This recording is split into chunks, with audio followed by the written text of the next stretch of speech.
غلام تھا۔ ایک دن وہ کام پر نہ گیا۔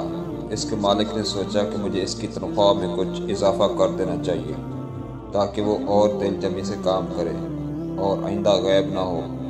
اگلے دن مالک نے اس کی تنخواہ سے زیادہ پیسے اسے دیے جو اس نے خاموشی سے رکھ لیے، لیکن کچھ دنوں بعد وہ دوبارہ غیر حاضر ہوا۔ اس کے مالک نے غصے میں آ کر اس کی تنخواہ میں کیا گیا اضافہ ختم کر دیا اور اس کو پہلے والی تنخواہ دی۔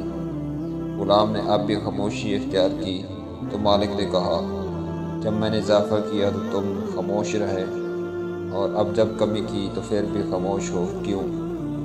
تب غلام نے جواب دیا، جب میں پہلے دن غیر حاضر تھا اس کی وجہ بچے کی پیدائش تھی، اور آپ کی طرف سے تنخواہ میں اضافے کو میں نے وہ رزق خیال کیا جو وہ اپنے ساتھ لے کر آیا، اور جب میں دوسری مرتبہ غیر حاضر تھا اس کی وجہ میری ماں کی وفات تھی، اور آپ کی طرف سے تنخواہ میں کمی کو میں نے وہ رزق خیال کیا جو اپنے ساتھ واپس لے گئی۔